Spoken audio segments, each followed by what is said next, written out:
Au sens propre, un cercueil n'est qu'un contenant spécial utilisé pour transporter, déposer et enterrer un être cher. Toutefois, si l'on examine de plus près les différents rituels funéraires, on constate que tous les cercueils ne sont pas identiques. Qu'il s'agisse d'anciens sarcophages égyptiens somptueusement décorés, de cercueils en forme d'arbre mystique ou de cercueils en verre de Blanche-Neige, les gens font preuve d'une grande créativité lorsqu'il s'agit d'enterrer une personne. Aujourd'hui, nous allons vous présenter quelques histoires effrayantes de cercueils découverts au fil des ans, ainsi que des légendes urbaines inquiétantes sur d'étranges rituels funéraires. Avant d'entrer dans le vif du sujet, assurez-vous d'appuyer sur le bouton j'aime et d'activer la cloche de notification pour recevoir d'autres vidéos. Et restez jusqu'à la fin pour découvrir l'un des cercueils les plus étranges jamais découverts. Un cercueil dans votre propre jardin. La vie n'est jamais aussi paisible qu'entre ces quatre murs. Loin des yeux du public, nous pouvons nous détendre et nous relaxer sans nous soucier de ce que les autres pensent de nous. Cependant, la situation devient délicate lorsque l'atmosphère idyllique de votre propre maison est perturbée par des événements inexplicables. Imaginez que vous êtes confortablement assis sur le canapé et que, tout à coup, vous entendiez des bruits de pas dans le grenier, alors que tous les autres membres de la famille sont dans le salon avec vous. Ce qui ressemble à première vue à une scène effrayante tirée d'un film d'horreur a fait partie de l'étrange réalité de John et Erica Garner pendant de nombreuses années. Le couple de San Francisco n'arrivait pas à trouver d'explication aux mystérieux bruits de pas au-dessus de leur tête. Bien que les deux Américains aient eux-mêmes deux enfants, les bruits mystérieux se produisaient également lorsque les petits jouaient joyeusement dans le jardin ou étaient couchés dans leur lit. Des coups d'œil réguliers dans le grenier n'ont rien apporté de nouveau. Ni un animal, ni un autre invité non sollicité n'y avait pris ses aises. Finalement, c'est une pure coïncidence qui a mis en lumière la source supposée de ces événements surnaturels. La famille Garner a engagé une entreprise de construction pour l'aider à concevoir un nouveau design pour son jardin. Lorsque les constructeurs se sont mis au travail, ils ont rapidement fait une découverte macabre. Le cercueil d'une petite fille se trouvait sous les parterres de fleurs et la pelouse entretenue depuis le début. Le cercueil était en métal et avait 2 fenêtres d'observation dans le couvercle. Le cercueil ayant été fermé très hermétiquement à l'époque, la petite fille était encore remarquablement bien conservée. Grâce à des analyses ADN modernes, les experts convoqués ont réussi à déterminer l'identité de l'enfant. Nous savons donc aujourd'hui qu'il s'agit de la jeune Edith Howard Cook, qui est décédée le 13 octobre 1976 à l'âge de 2 ans seulement. Mais comment se fait-il que la petite fille ait été enterrée dans le jardin d'une maison ? Comme vous pouvez probablement l'imaginer, les quartiers modernes n'ont pas toujours été constitués de maisons individuelles conventionnelles. En fait, la zone correspondante a été utilisée comme cimetière jusqu'au début du XXe siècle. Lorsque le cimetière a finalement été fermé, tous les restes devaient être exhumés et transférés dans un autre cimetière. Tous sauf celui d'Edith Cook. On ignore pourquoi la jeune fille a été laissée dans sa tombe d'origine il y a plus de 100 ans. Ce qui est certain, c'est que la découverte de son corps et le transfert ultérieur dans un cimetière intact ont été accompagnés d'un événement remarquable. À partir du jour où Edith a quitté le jardin des Garner, les pas dans le grenier allaient être réduits au silence pour toujours. Cercueil suspendu. La terre à la terre, les cendres aux cendres, la poussière à la poussière. Cette formule souvent citée explique pourquoi nous faisons reposer nos proches dans la terre. Ainsi, l'idée qui sous-entend cette forme d'enterrement est que nous ramenons les gens là d'où ils viennent. Selon l'histoire biblique de la création, Adam, le premier homme, a été créé à partir d'argile. Alors que la plupart d'entre nous adhèrent à l'histoire officielle de la création et enterrent leurs proches en conséquence, les choses étaient complètement différentes dans une certaine région de Chine il y a de nombreuses années. En fait, les habitants de cette région préféraient ne pas enterrer les cercueils de leurs morts dans le sol, mais plutôt les monter sur le flanc d'une montagne. L'origine de cette coutume extraordinaire reste un grand mystère. Cependant, les chercheurs supposent qu'il s'agissait d'un rituel vieux de plusieurs milliers d'années. Cependant, les personnes qui ont introduit ce type d'enterrement n'existent plus aujourd'hui. C'est pourquoi nous ne saurons peut-être jamais ce qui se cachait réellement derrière les cercueils suspendus. Ce qui est particulièrement étrange, c'est que les parois rocheuses correspondantes sont également ornées d'innombrables fragments d'os. Comme on le sait, même un cercueil fixé à une montagne n'est pas éternel. Et à un moment donné, il commence à se désintégrer et à révéler son contenu. Cercueil miniature. Nous sommes en 1836 et un groupe d'enfants chasse le lièvre près d'Édimbourg. Alors que les petits se précipitent sur leur proie sautillante, un détail étrange attire soudain leur attention. Curieux comme des enfants, les petits décident d'aller au fond des mystérieuses formations, à moitié recouvertes de terre. Ce qu'ils mettent alors au jour est bien plus bizarre que de simples lapins. En effet, les enfants sont tombés sur 17 petits cercueils en bois. En détail, les inquiétants récipients ne mesuraient que 10 cm de long. Plus effrayant encore que les cercueils miniatures était leur contenu. Les objets ne contenaient pas les restes mortels de petits animaux, par exemple, mais plutôt des poupées en bois avec des yeux grands ouverts gravés sur leur visage. La découverte effrayante des enfants ne tarde pas à se répandre dans le reste de la population.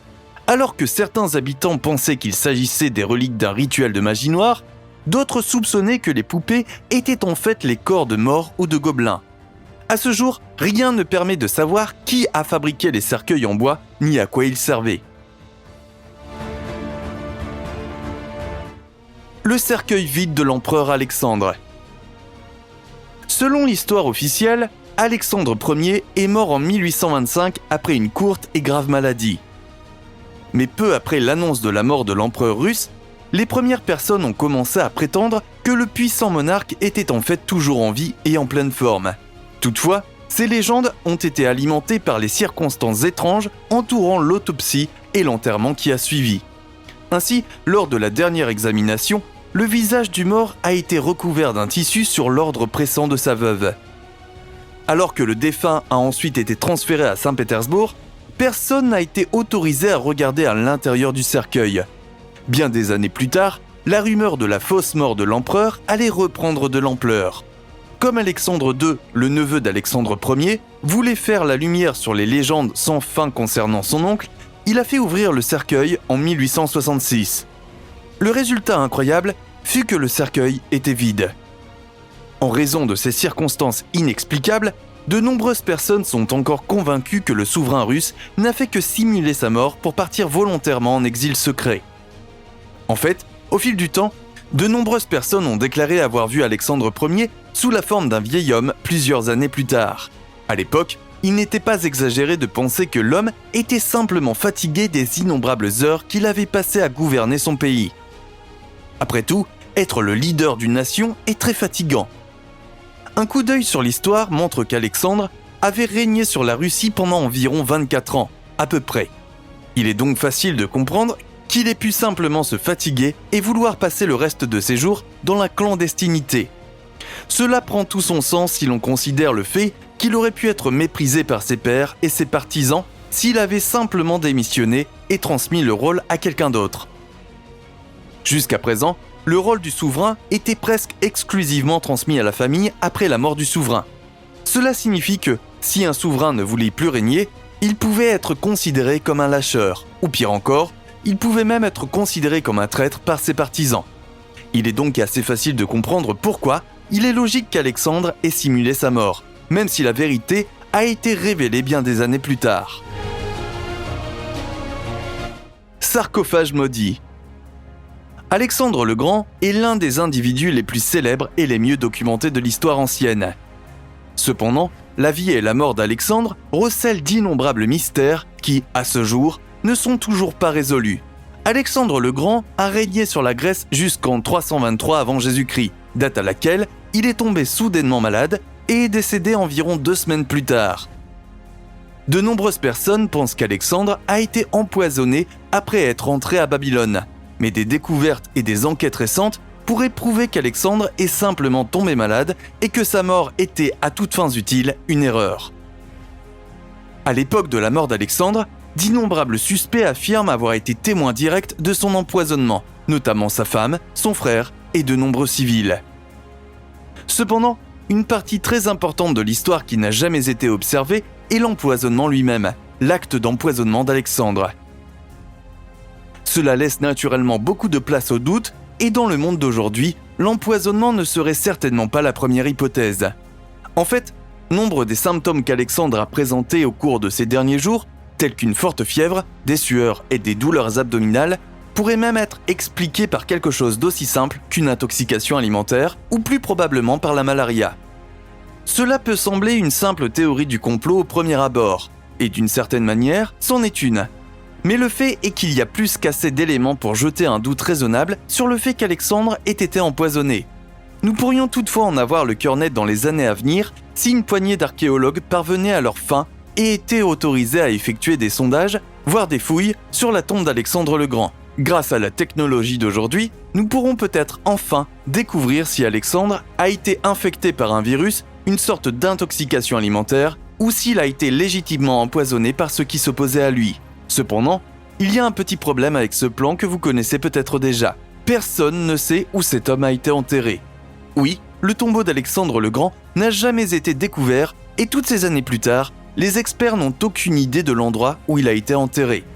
La légende dit que son corps a été conservé avec du miel et enterré quelque part à Alexandrie. Selon divers rapports, sa tombe aurait été magnifiquement décorée afin qu'il dispose de tout ce dont il pourrait avoir besoin dans l'au-delà. Cela dit, il va de soi que si sa tombe est un jour retrouvée, elle sera probablement remplie de reliques anciennes valant des millions de dollars.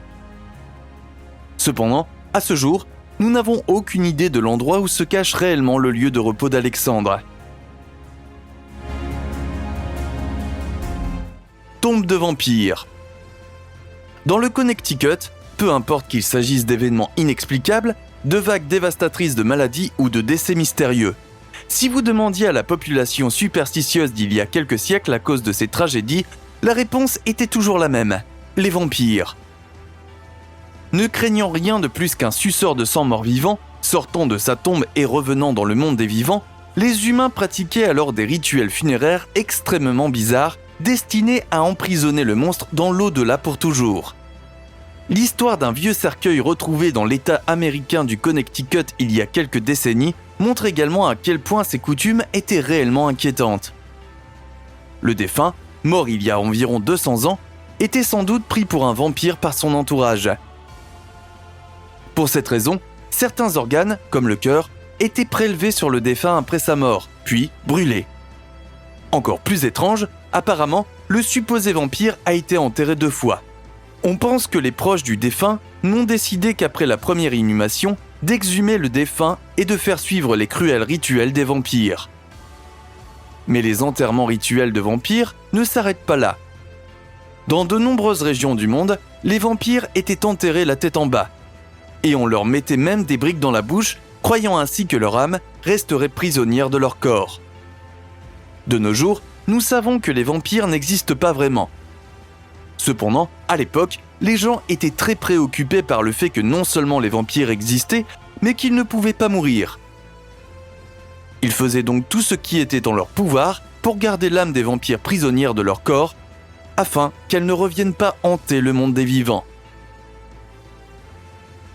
À votre tour maintenant, que pensez-vous de ces cercueils qui ont été découverts et des histoires effrayantes qui les accompagnent ? Nous attendons vos commentaires avec impatience.